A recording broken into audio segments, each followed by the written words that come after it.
एक लड़की जिसने यीशु को 7 दिन का चैलेंज दिया, और अगर यह चैलेंज पूरा नहीं हुआ तो उस लड़की की मौत तय थी, क्योंकि 8वें दिन वो लड़की आत्महत्या करने वाली थी। यह चैलेंज कोई ऐसा वैसा चैलेंज नहीं था। इस चैलेंज के दांव पर लगी हुई थी उस लड़की की जिंदगी, क्योंकि ये जिंदगी और मौत का चैलेंज था। क्या आप जानना नहीं चाहेंगे कि वो चैलेंज क्या था? उन 7 दिनों में उस लड़की के साथ क्या क्या हुआ? इसलिए आज की कहानी को आपको जरूर देखना चाहिए। अगर ये वीडियो नहीं देखा तो आपने कुछ नहीं देखा, इसलिए वीडियो को अंत तक जरूर देखें, वरना आप कभी नहीं जान पाएंगे कि उस लड़की ने 7 दिन बाद क्या किया। शायद आत्महत्या। एक लड़की जो मुस्लिम परिवार से थी, उसका पूरा परिवार, खासकर उस लड़की के पिता, अपने धर्म को लेकर दृढ़ थे। उस लड़की का यीशु पर विश्वास करना मतलब मौत पक्की। फिर भी उस लड़की ने यीशु पर विश्वास करना शुरू किया। पहले दिन, दूसरे दिन, तीसरे दिन, चौथे दिन, 5वें दिन, 6वें दिन, फिर 7वें दिन जो हुआ, आपको जरूर देखना चाहिए। रात के 3 बज चुके थे। चारों तरफ सन्नाटा था। बस एक पुरानी दीवार, घड़ी की टिक टिक की आवाज गूंज रही थी। कमरे की बत्ती बुझी थी। सिर्फ खिड़की से आती चांदनी की हल्की रोशनी उस लड़की के चेहरे पर पड़ रही थी। उसकी आंखें सूज चुकी थी, शायद रोते रोते। हाथ में कुरान थी, लेकिन होंठ खामोश थे। वो बार बार खुद से एक ही सवाल कर रही थी, अगर मेरा खुदा मुझसे इतना प्यार करता है तो फिर मुझे ये सजा क्यों? उसका नाम था आयशा, उम्र 22 साल, एक साधारण मुस्लिम परिवार की, पर दिल से अपने ईमान के लिए दीवानी। उसका बचपन मस्जिद की अजानों और दुआओं में बीता था। वो हर नमाज में खुदा से वही मांगती थी, मेरी जिंदगी तेरे हुक्म में रहे। लेकिन किसे पता था कि एक दिन वो उसी खुदा से सवाल करने लगेगी। बीमारी का झटका। कुछ महीनों पहले आयशा कॉलेज की स्टूडेंट थी, पढ़ाई में तेज और हमेशा खुश रहने वाली लड़की। लेकिन एक दिन क्लास में उसे अचानक चक्कर आया और वो बेहोश होकर गिर गई। जब होश आया तो अस्पताल का कमरा था और डॉक्टर की आंखों में डर। डॉक्टर ने कहा, हमें बहुत अफसोस है, लेकिन आपको एक जानलेवा बीमारी है। ये बहुत तेजी से फैल रही है और हमारे पास कोई इलाज नहीं है। आयशा की मां वहीं गिर पड़ी, रोने लगी। पिता की आंखों में डर था, लेकिन वो बेटी के सामने टूटना नहीं चाहते थे। आयशा बस एक तक छत को देखती रही। उसे लगा शायद वो सपना देख रही है, लेकिन नहीं, ये हकीकत थी। खुदा से जंग। रात दर रात आयशा खुदा से बात करती, मैंने कभी तेरे खिलाफ कुछ नहीं किया, तो फिर मेरे साथ ऐसा क्यों? वो हर नमाज, हर रोजे में और गहराई से झुकने लगी। उसका यकीन था कि अल्लाह उसे ठीक करेगा। उसने हर दुआ मांगी, हर इमाम से मिल चुकी, हर इलाज करवाया, लेकिन हर रिपोर्ट में वही लिखा आता, नो इम्प्रूवमेंट। धीरे धीरे वो अंदर से टूटने लगी। उसे लगने लगा शायद उसकी दुआ अब आसमान तक नहीं पहुंच रही। आखिरी हद। एक दिन अस्पताल से लौटते हुए उसने आईने में खुद को देखा। चेहरा पीला पड़ चुका था, बाल झड़ने लगे थे। वो खुद से बोली, अगर अब खुदा मुझे नहीं सुन रहा तो शायद मुझे खुद उसके पास जाना चाहिए। उसने तय कर लिया, वो अपनी जान उसी को लौटा देगी जिसने दी थी। उस रात उसने कमरे की लाइट बंद की और आखिरी बार सजदा किया। वो रोती रही, झुकती रही, लेकिन दिल से आवाज आई, आयशा, अभी तुम्हारा वक्त नहीं आया। वो चौंक गई। कमरे में कोई नहीं था, लेकिन आवाज उसके दिल में गूंज रही थी। दोस्त का फोन। अगली सुबह उसका मोबाइल बजा। स्क्रीन पर नाम था रिया। रिया उसकी कॉलेज की दोस्त थी, जो पिछले कुछ महीनों से उसे फोन नहीं कर पा रही थी, क्योंकि आयशा ने सबसे दूरी बना ली थी। फोन उठाया। रिया बोली, आयशा, मैं जानती हूं तू बहुत दर्द में है, लेकिन क्या तू यीशु मसीह के बारे में जानती है? आयशा हंस पड़ी। रिया, तू मुझे मजाक बना रही है। जब डॉक्टर नहीं बचा सके, जब दवा नहीं काम आई, तो तेरा यीशु क्या करेगा? रिया ने कहा, बस एक बार आजमा कर देख, सिर्फ विश्वास कर, शायद तेरी जिंदगी बदल जाए। आयशा बोली, ठीक है, चल एक सौदा करते हैं। मैं तेरे यीशु को 7 दिन का चैलेंज देती हूँ। अगर 7 दिन में मैं ठीक हो गई तो मान लूंगी कि वो सच्चा है, वरना ये मेरी आखिरी कोशिश होगी। रिया चुप रही, फिर बोली, यीशु चैलेंज नहीं लेता आयशा, वो प्यार देता है। लेकिन चलो, उसे भी तेरा दर्द पता है। 7 दिन का सफर शुरू। पहले दिन आयशा ने कमरे में बैठकर पहली बार यीशु का नाम लिया।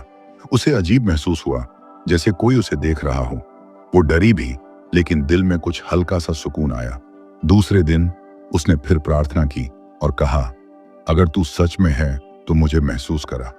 तीसरे दिन उसकी नींद अच्छी हुई, जो महीनों से नहीं हुई थी। चौथे दिन उसके चेहरे पर पहली बार मुस्कान आई। पांचवें दिन जब डॉक्टर ने टेस्ट किया तो रिपोर्ट में थोड़ी इंप्रूवमेंट दिखाई दी।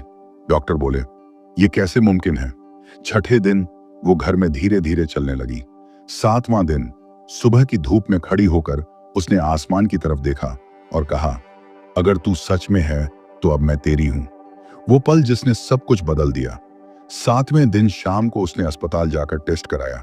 डॉक्टर ने रिपोर्ट हाथ में ली, माथे पर पसीना आया और कहा, आयेशा, तुम्हारे शरीर में अब बीमारी का एक भी निशान नहीं है।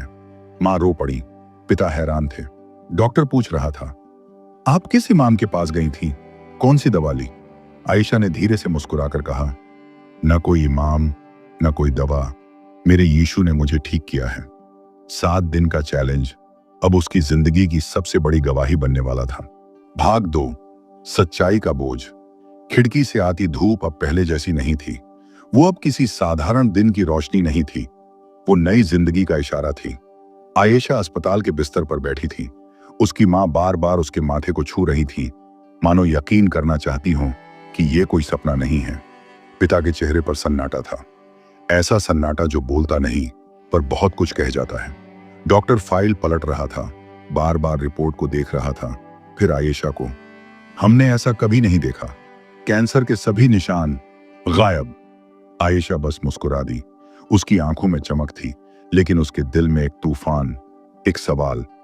क्या अब मुझे बताना चाहिए कि मुझे किसने ठीक किया? वो जानती थी यह जवाब उसकी पूरी जिंदगी बदल देगा। नई शुरुआत, लेकिन डर के साथ। अस्पताल से घर लौटते समय कार की खिड़की से बाहर देखते हुए उसे वो 7 दिन याद आ रहे थे।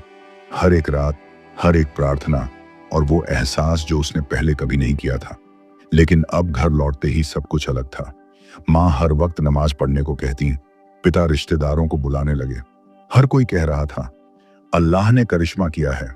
लेकिन आयेशा जानती थी वो करिश्मा किसी और ने किया था। उस रात वो अकेली कमरे में बैठी थी। उसने धीरे से कहा, यीशु, अब मैं क्या करूं? क्या मैं सबको बता दूं कि तूने मुझे बचाया? जवाब नहीं आया, लेकिन उसके अंदर एक शांति फैल गई, जैसे कोई कह रहा हो, समय आने दो। वो दिन जब सच्चाई बाहर आई, 2 हफ्ते बाद एक पारिवारिक दावत थी। रिश्तेदार आए हुए थे। सब उसके ठीक हो जाने पर खुश थे। एक चचेरा भाई बोला, देखा, आयेशा की दुआ कबूल हो गई। अल्लाह ने उसे नई जिंदगी दी। आयेशा कुछ बोलना चाहती थी, पर मां की नजर से डर गई। वो मुस्कुराकर चुप रह गई। लेकिन जब सब जा चुके थे, उसके पिता ने पूछा, बेटी, तूने किस मौलवी से इलाज करवाया था? वो कौन था जिसने दवा दी? मैं जाकर शुक्रिया अदा करना चाहता हूं। आयेशा चुप रही। फिर उसने धीरे से कहा, अब्बू, किसी मौलवी ने नहीं, मुझे मेरे यीशु ने ठीक किया है। कमरे में सन्नाटा छा गया। मां का चेहरा सफेद पड़ गया। पिता ने गुस्से में कहा, क्या कहा तूने? यीशु? वो तो ईसाइयों का खुदा है। तुझे होश है? तू क्या कह रही है? आयेशा बोली, हाँ अब्बू, मुझे होश है। वो वही है जिसने मेरी जान बचाई। मैं हर दवा, हर दुआ सब कर चुकी थी, लेकिन ठीक तब हुआ जब मैंने यीशु पर विश्वास किया। पिता की आंखों में आंसू थे, पर वो गुस्से से भरे थे। बस बहुत हुआ, कल से तेरा कॉलेज बंद, कोई फोन नहीं, कोई बाहर जाना नहीं। हम तुझे वापस तेरे ईमान पर लाएंगे। मां ने उसे गले लगाया, पर वो खुद भी डरी हुई थी। आयेशा ने महसूस किया कि अब उसका असली इम्तिहान शुरू हुआ है, अकेलापन और दिल का तूफान। अगले कुछ हफ्तों तक आयेशा को बाहर जाने नहीं दिया गया। फोन छीन लिया गया, रिया से कोई बात नहीं। हर दिन उसे कुरान पढ़ने के लिए मजबूर किया जाता। हर रात उसे खुद से लड़ना पड़ता। लेकिन जब सब सो जाते, वो धीरे से कमरे में दिया जलाती और फुसफुसाकर प्रार्थना करती, यीशु, तू मुझे छोड़ मत देना। कभी कभी उसे लगता कि कोई उसके पास बैठा है। वो हवा में एक अलग सुकून महसूस करती थी, जैसे कोई उसे कह रहा हो, डर मत, मैं तेरे साथ हूं। लेकिन डर फिर भी था। उसके मन में सवाल उठता, अगर मैं अपने परिवार को खो दूं तो क्या होगा? क्या मैं अब कभी वैसे रह पाऊंगी? रिया की वापसी। एक रात खिड़की से एक पत्थर आकर गिरा। उसमें एक छोटा सा कागज लिपटा था। उसने उठाकर देखा। उस पर लिखा था, मैं तुझसे मिलना चाहती हूं, कल पुराने खंडहर के पीछे मिलना, रिया। आयेशा का दिल जोर जोर से धड़कने लगा। वो जानती थी कि अगर पकड़ी गई तो सब खत्म हो जाएगा। लेकिन रिया से मिलना जरूरी था। अगली शाम वो चुपके से घर से निकली। काले दुपट्टे में चेहरा ढककर वो उस जगह पहुंची। रिया वहां थी, आंखों में खुशी और चिंता दोनों। रिया ने कहा, आयशा, तू ठीक दिख रही है। मैंने सुना था तेरे पापा तुझे बाहर नहीं जाने देते। आयशा की आंखें भर आईं। रिया, मैं ठीक हूं, लेकिन अंदर से कैद हूं। उन्होंने सब बंद कर दिया है। मुझे सिर्फ एक ही चीज याद है कि यीशु ने मुझे बचाया। रिया ने उसका हाथ थामा। तू अकेली नहीं है आयशा। औरतें, लड़कियां, बच्चे, सब जो उससे मिलते हैं वही कहते हैं। वो सिर्फ धर्म नहीं, एक रिश्ता देता है। आयशा ने पूछा, लेकिन अगर मैं अपने परिवार को खो दूं? रिया ने कहा, कभी कभी सच्चाई के रास्ते पर चलना अकेलेपन से शुरू होता है, लेकिन मंजिल रोशनी होती है। आयशा की आंखों से आंसू गिर पड़े। उसने पहली बार कहा, रिया, मैं अब डरना नहीं चाहती। मैं सच्चाई बताऊंगी, चाहे जो हो जाए। तूफान की दस्तक। अगले दिन घर में माहौल अजीब था। किसी ने शायद देख लिया था कि आयशा कल बाहर गई थी। पिता ने पूछा, कल तू कहां गई थी? आयशा ने कहा, रिया से मिलने। पिता गरजे, वो वही ईसाई लड़की है ना जिसने तेरे दिमाग में जहर भरा? अब बहुत हुआ, आज से तू बाहर कदम नहीं रखेगी। मां चुप थी, लेकिन उनके आंसू बह रहे थे। आयशा ने अब की बार चुप नहीं रही। अब्बू, आप इसे जहर कहते हैं, लेकिन इसने मुझे जिंदगी दी है। वो चिल्लाई, जब मैं मर रही थी कोई दुआ नहीं लगी। 7 दिन तक मैंने सिर्फ यीशु से बात की और मैं ठीक हो गई। उसके शब्द कमरे में गूंज उठे। पिता ने थप्पड़ मार दिया। खामोश, तू अब हमारी बेटी नहीं। वो कमरे से बाहर भागी, दरवाजा बंद कर लिया। अंदर से आवाज आई, आप मुझे बंद कर सकते हैं, पर मेरे यीशु को नहीं। आधी रात की पुकार। उस रात आयशा खिड़की के पास बैठी थी। चांदनी में वो प्रार्थना कर रही थी, यीशु, अगर तू सच में मेरे साथ है तो मुझे रास्ता दिखा। मैं अपने परिवार से नफरत नहीं करती, पर अब मैं तुझसे मुंह नहीं मोड़ सकती। अचानक खिड़की के बाहर बिजली कड़की, हवा चली और फिर उसे वही आवाज सुनाई दी, आयशा, तुझे जो रास्ता दिख रहा है उस पर चलना आसान नहीं होगा, पर मैं तुझसे पहले वहां जा चुका हूं। उसकी आंखें नम हो गईं। वो अब डर नहीं रही थी। उसने धीरे से कहा, फिर मैं तैयार हूं। जिस सच्चाई से दुनिया डरती है। रात खत्म हो चुकी थी, लेकिन उस रात के बाद आयशा कभी पहले जैसी नहीं रही। सुबह की अजान की आवाज गूंज रही थी, मगर उसकी आत्मा किसी और पुकार को सुन रही थी। एक पुकार जो गहराई से आती थी, दिल के अंदर से, जहां कोई झूठ नहीं पहुंच सकता था। वो उठी, खिड़की खोली और हल्की हवा को महसूस किया। उसके चेहरे पर थकान थी, पर आंखों में हिम्मत। वो बोली, आज से मैं किसी से नहीं छिपूंगी। सच की पहली कीमत। सुबह जब वो रसोई में आई, मां ने बिना कुछ कहे नाश्ता रखा। पिता अखबार पढ़ रहे थे, लेकिन उनकी आंखें हर वक्त उस पर थीं। घर में अब भी वही सन्नाटा था जो पिछले कुछ दिनों से हर शब्द को निगल लेता था। आयशा ने धीरे से कहा, अब्बू, मैं आपसे झगड़ना नहीं चाहती, मैं बस अपने दिल की बात कहना चाहती हूँ। पिता ने अखबार नीचे रखा। तेरे दिल की बात अब किसी गैर के खुदा के लिए धड़कती है। आयशा, हमने तुझे अपना सब कुछ दिया और तू हमें छोड़ना चाहती है। मैं किसी को नहीं छोड़ रही, उसने कहा। मैं बस उस सच्चाई को पकड़ रही हूं जिसने मुझे बचाया। मां की आंखों में आंसू आ गए। बेटी, वो लोग तुझे बहका रहे हैं। हम सब तेरे लिए दुआ कर रहे हैं। तू फिर से वही बन जा। अम्मी, अगर वही बनना सही होता तो मैं आज जिंदा नहीं होती। कमरे में फिर वही सन्नाटा उतर आया।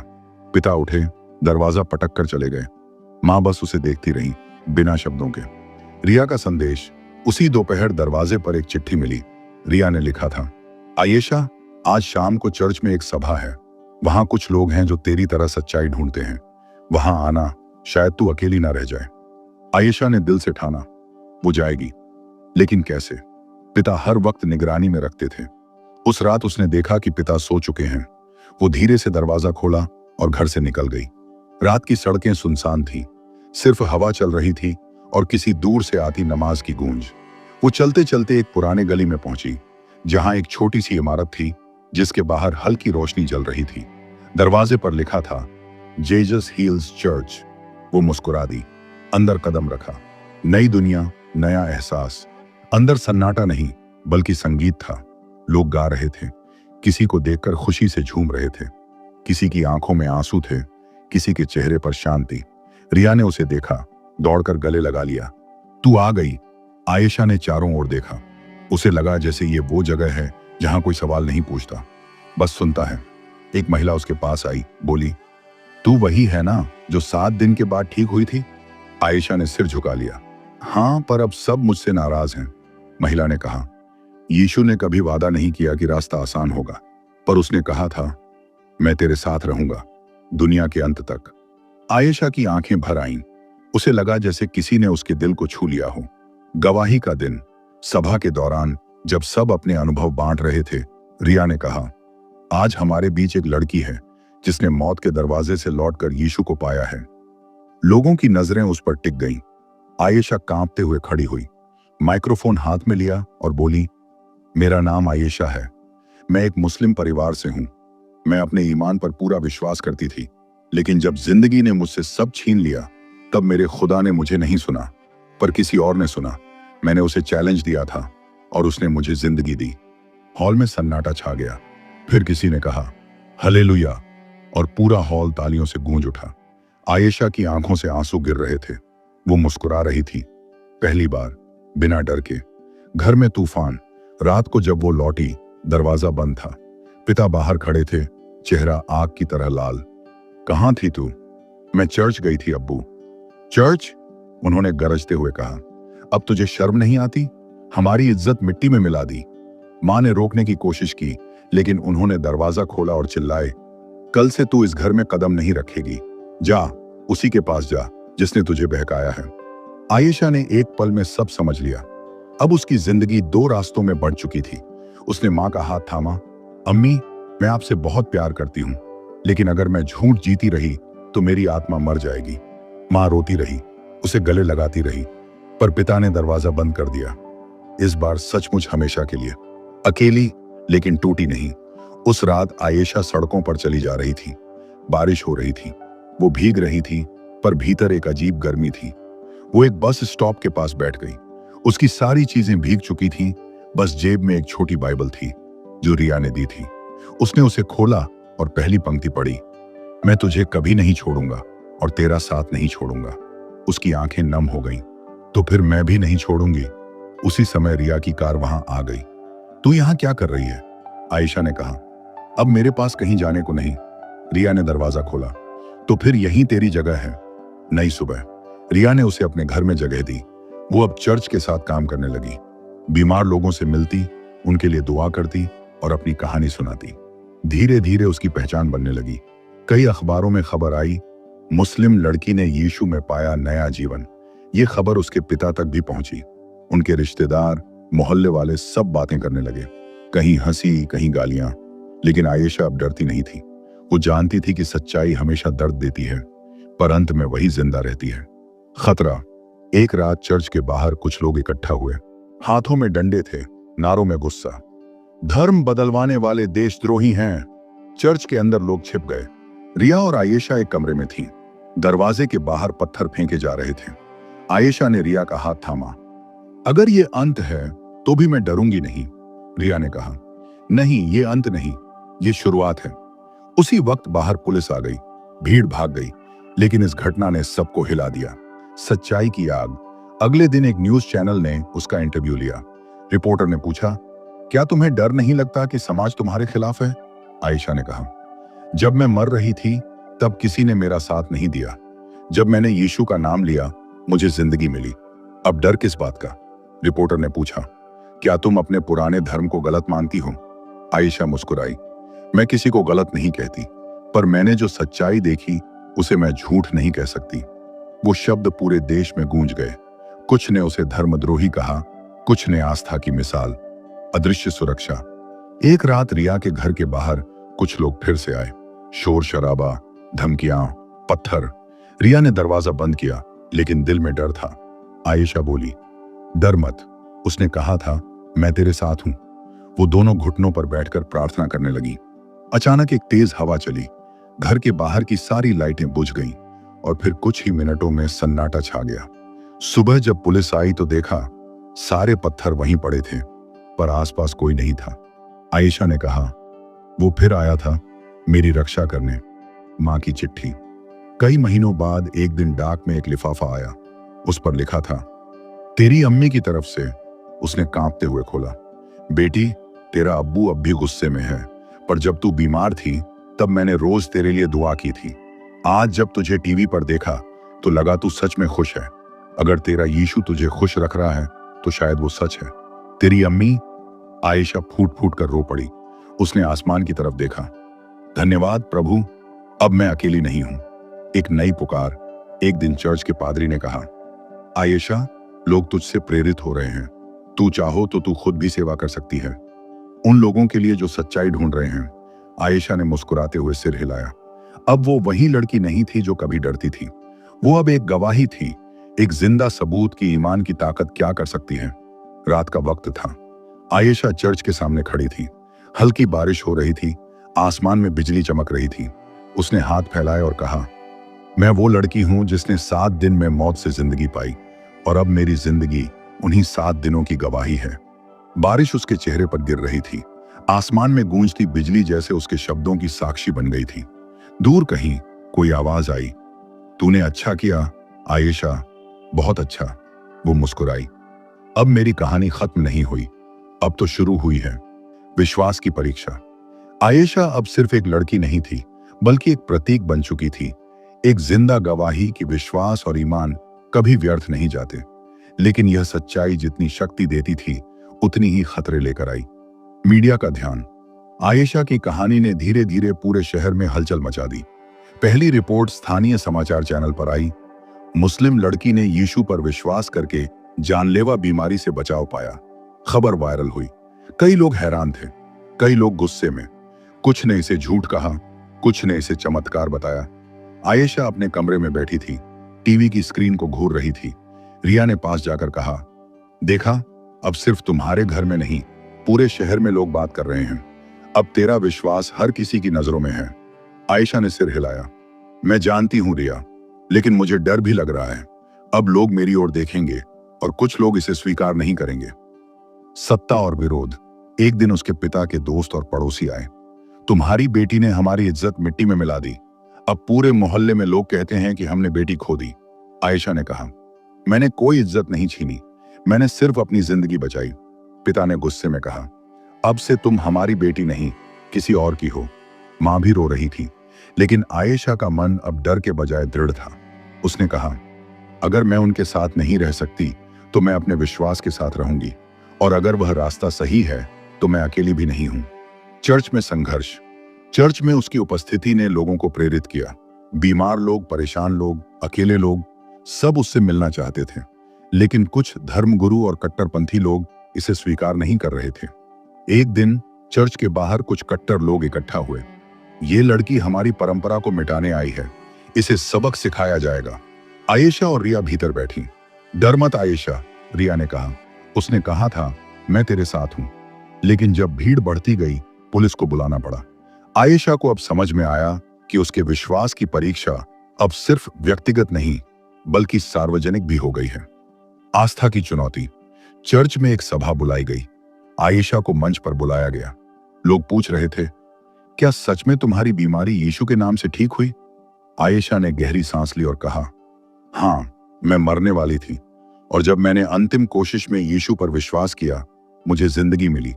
यह कोई धर्म विरोध नहीं, बल्कि मेरे जीवन की सच्चाई है। हॉल में तालियां बजी, लेकिन बाहर कट्टर लोग चिल्ला रहे थे, हम इसे नहीं मानेंगे, यह एक ईसाई प्रोपेगेंडा है। रिया ने उसकी पीठ थपथपाई। तू अकेली नहीं है, उसकी ताकत तेरे साथ है। पहली धमकी। एक दिन स्कूल की ओर जाते समय आयशा के पास कुछ अजनबी आए। यदि तुम आज यह कहानी नहीं रोकती तो परिणाम बुरा होगा। आयशा ने हिम्मत से कहा, मैं डरने वाली नहीं हूं, जो मुझे जिंदगी दी वही मेरी रक्षा करेगा। वो लोग चले गए, लेकिन डर का बीज उसके मन में बैठ गया। उसने रिया से कहा, क्या यह सचमुच सही है? क्या मैं इतनी चुनौती सह सकती हूं? रिया ने हाथ थामते हुए कहा, तू अकेली नहीं आयशा, याद रख, विश्वास की परीक्षा जितनी बड़ी होगी, परिणाम उतना ही शानदार होगा। सामाजिक दबाव। समाज में अब बहस थी। अखबार, सोशल मीडिया और मोहल्ले, सब कुछ आयशा के चारों तरफ घूम रहा था। कुछ लोग कहते, ये बहादुर लड़की है, कुछ कहते, ये धर्म विरोध है।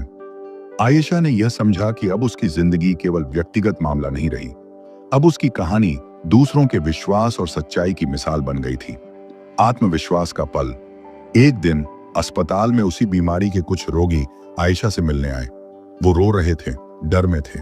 आयशा ने उन्हें देखा और कहा, मैं भी डरती थी, मैं भी अकेली थी, लेकिन मैंने विश्वास किया, और अगर तुम भी विश्वास करोगे तो तुम्हें भी ताकत मिलेगी।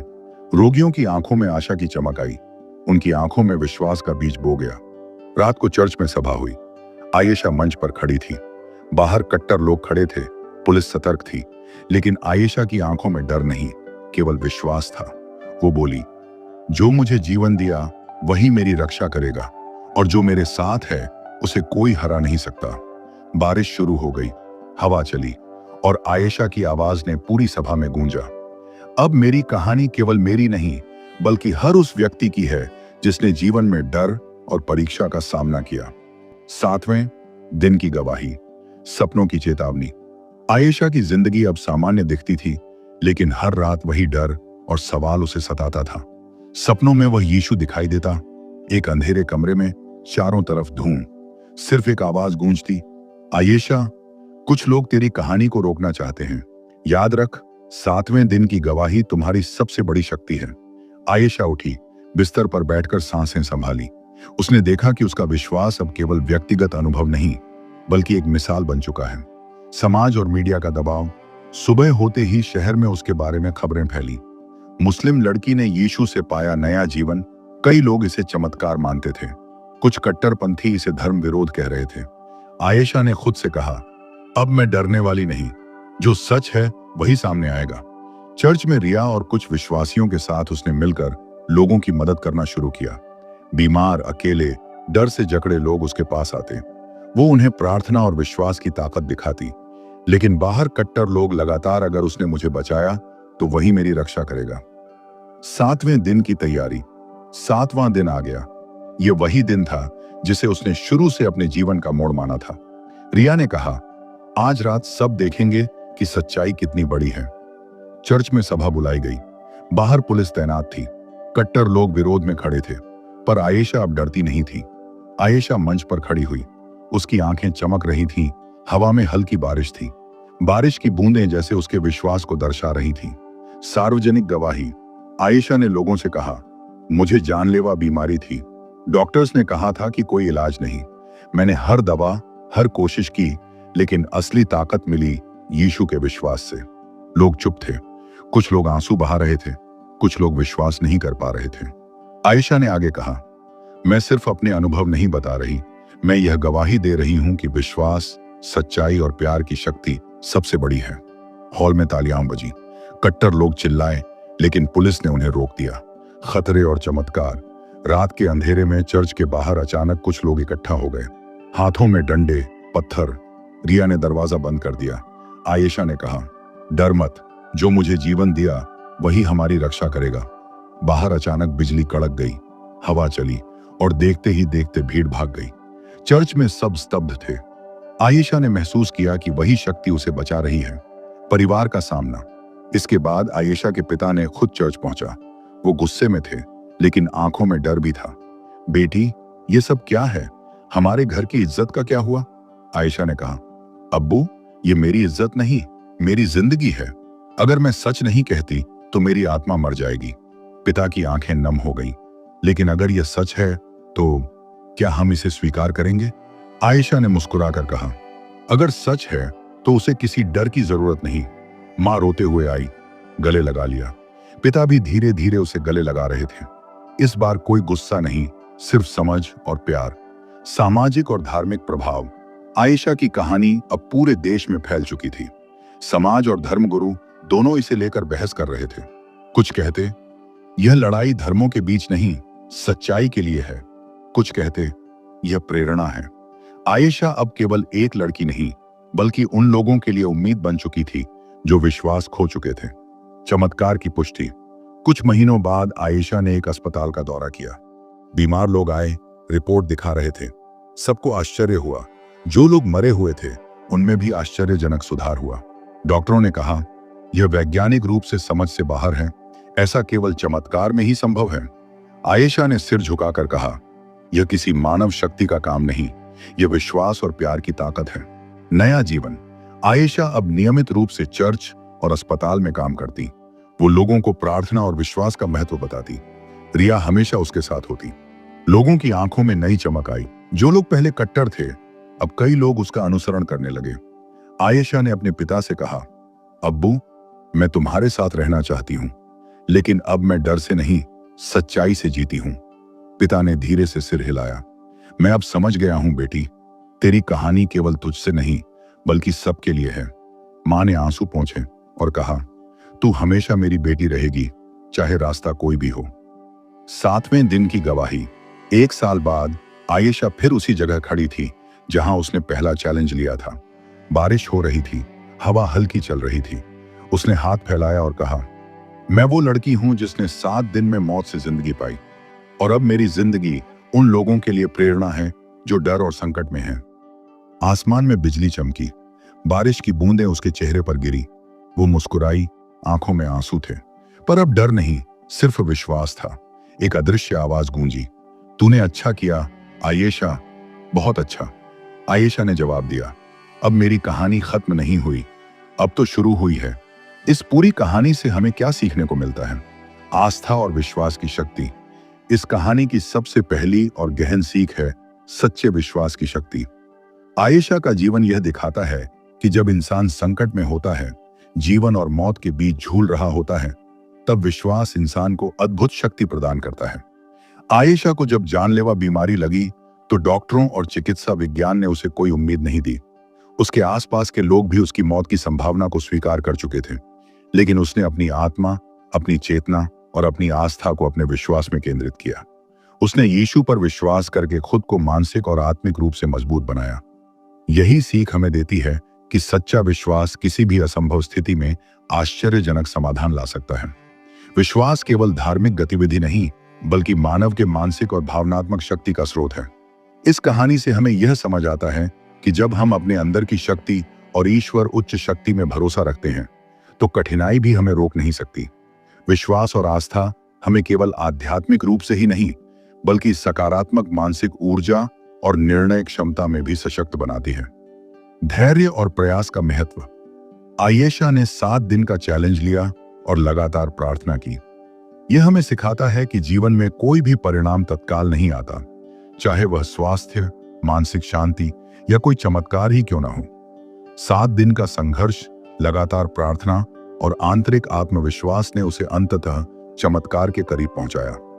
यह उदाहरण हमें बताता है कि सफलता के लिए निरंतर प्रयास और धैर्य अति महत्वपूर्ण है। यह मानसिक प्रशिक्षण भी है, लगातार भरोसा बनाए रखना और हर स्थिति में सकारात्मक दृष्टिकोण रखना। यदि आयेशा ने जल्दी हार मान ली होती तो उसकी कहानी आज प्रेरणा नहीं बनती। इससे यह सीख मिलती है कि सफलता और चमत्कार केवल ईश्वर या बाहरी शक्ति पर भरोसा नहीं, बल्कि निरंतर प्रयास और धैर्य का परिणाम होते हैं। सच्चाई और साहस का पाठ। कहानी में आयेशा ने अपने परिवार और समाज के विरोध के बावजूद अपने विश्वास और सच्चाई के अनुसार जीवन चुना। परिवार और मोहल्ले वाले उसे रोकना चाहते थे, उसे अपनी परंपरा और धर्म में वापस लाना चाहते थे, लेकिन आयेशा ने अपने भीतर की सच्चाई को अपनाया और बिना डर के उसे सामने रखा। इससे यह सीख मिलती है कि सच्चाई का पालन करने में साहस की आवश्यकता होती है। साहस केवल भौतिक रूप से नहीं, बल्कि मानसिक और आत्मिक रूप से भी महत्वपूर्ण है। कहानी यह दिखाती है कि जब हम अपने मन की सच्चाई और विश्वास के अनुसार निर्णय लेते हैं, तो बाहरी विरोध चाहे कितना भी कठोर क्यों ना हो, अंततः सच्चाई ही विजयी होती है। सच्चाई के साथ साहस का अर्थ है अपने मूल्य और विश्वास को बनाए रखना, चाहे परिणाम कठिन क्यों ना हो। अकेलेपन का सामना और सहयोग का महत्व। कहानी में आयेशा कई बार अकेली महसूस करती है। परिवार विरोध करता है, समाज और मोहल्ले वाले उसे गलत समझते हैं, लेकिन रिया जैसी मित्र और कुछ साथी उसे सहारा देते हैं। यह हमें सिखाता है कि अकेले संघर्ष करना कठिन हो सकता है, लेकिन सही लोग और मार्गदर्शक मिल जाएं तो कोई भी चुनौती आसान हो जाती है।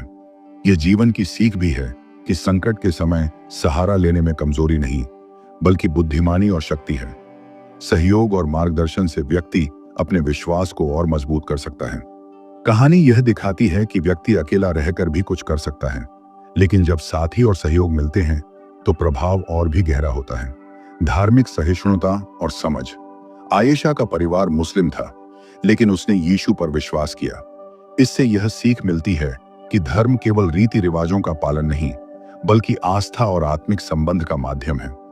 आयशा ने किसी को चोट नहीं पहुंचाई, किसी के विश्वास का अपमान नहीं किया, केवल अपनी आस्था के अनुसार जीवन जीने का निर्णय लिया। यह कहानी सिखाती है कि धार्मिक मतभेदों से ऊपर उठकर इंसानियत, प्रेम और सम्मान को प्राथमिकता देना चाहिए। धार्मिक सहिष्णुता का मतलब है दूसरों के विश्वास का सम्मान करना, किसी भी व्यक्ति को उसकी आस्था के लिए दोषी नहीं ठहराना और अपनी आस्था के अनुसार बिना डर के जीवन जीना। मानसिक शक्ति और सकारात्मक सोच। आयशा ने बीमारी के समय केवल दवाओं और डॉक्टर्स पर भरोसा नहीं रखा, बल्कि मानसिक शक्ति और प्रार्थना का सहारा लिया। इससे यह सीख मिलती है कि कठिन परिस्थितियों में मानसिक दृढ़ता और सकारात्मक सोच जीवन बचाने में महत्वपूर्ण भूमिका निभाती है। यह न केवल आध्यात्मिक दृष्टिकोण है, बल्कि मनोवैज्ञानिक दृष्टिकोण से भी सच है। मानव मन की शक्ति, आत्मविश्वास और मानसिक संतुलन कभी कभी भौतिक इलाज से भी अधिक प्रभावी हो सकते हैं। समाज में प्रेरणा और गवाही का महत्व। आयशा ने अपने अनुभव को सार्वजनिक रूप से साझा किया। यह हमें सिखाता है कि अपने अनुभव और सच्चाई को साझा करना दूसरों के लिए प्रेरणा बन सकता है। एक व्यक्ति का साहस और विश्वास कई लोगों को बदल सकता है। कहानी यह दर्शाती है कि जब कोई कठिनाई के समय अपनी जीत की गवाही देता है, तो समाज और आसपास के लोग भी सकारात्मक परिवर्तन की ओर बढ़ते हैं। गवाही का अर्थ केवल धार्मिक दृष्टिकोण में नहीं, बल्कि जीवन में अपनी कहानी को दूसरों के लिए सीख बनाने में है। संकट और चुनौती के समय धैर्य। आयशा ने परिवार, समाज और कट्टर विरोध का सामना किया। यह हमें सिखाता है कि सच्चाई के मार्ग पर चलना आसान नहीं होता, परंतु समय के साथ धैर्य, साहस और समझदारी से सभी बाधाएं पार की जा सकती हैं। कहानी यह भी दिखाती है कि व्यक्ति जब आस्था, साहस और सही निर्णय के साथ चलता है, तो अंततः उसके रास्ते खुलते हैं। प्रेम और मानवता का संदेश। आयशा का निर्णय केवल आस्था के लिए नहीं था, बल्कि प्रेम और मानवता के लिए भी था। उसने दूसरों को चोट नहीं पहुंचाई, उसने अपने विश्वास के माध्यम से लोगों की मदद की। कहानी यह सिखाती है कि सच्ची आस्था और विश्वास सिर्फ आत्मिक नहीं, बल्कि समाज और मानवता के लिए भी सकारात्मक बदलाव लाता है। इस कहानी से हम यह सीखते हैं कि विश्वास और आस्था अद्भुत शक्ति है। सच्चाई का पालन साहस मांगता है। धैर्य और लगातार प्रयास जीवन में बड़े परिवर्तन लाते हैं। अकेलेपन में भी सही सहयोग और मार्गदर्शन से शक्ति मिलती है। धार्मिक सहिष्णुता और सम्मान मानवता की नींव है। मानसिक शक्ति और सकारात्मक सोच संकट में जीवन बचा सकती है। अपने अनुभव और गवाही को साझा करना दूसरों के लिए प्रेरणा बनता है। संकट और चुनौती जीवन का हिस्सा हैं, उनका सामना धैर्य और साहस से किया जा सकता है। प्रेम, सेवा और मानवता के माध्यम से सच्चा धर्म व्यक्त होता है। विश्वास के माध्यम से व्यक्तिगत परिवर्तन। आयशा की कहानी यह दिखाती है कि जब किसी व्यक्ति ने अपने जीवन में यीशु पर सच्चा विश्वास रखा, तो उसकी पूरी पहचान बदल गई। वह पहले डर और बीमारी से जकड़ी थी, अकेली और हताश महसूस करती थी, लेकिन यीशु पर विश्वास करने के बाद उसका डर खत्म हुआ, उसकी मानसिक और आत्मिक शक्ति बढ़ी और उसने खुद में नया जीवन अनुभव किया। यह हमें सिखाता है कि यीशु के विश्वास के माध्यम से कोई भी व्यक्ति अपने जीवन में नकारात्मकता, भय और कमजोरी से मुक्त हो सकता है। वास्तविक परिवर्तन सिर्फ बाहरी नहीं, बल्कि भीतर से आता है। जब हम यीशु पर विश्वास करते हैं, तो हमारी आत्मा में शांति, शक्ति और आशा पैदा होती है, जो हमें कठिनाइयों का सामना करने में मदद करती है।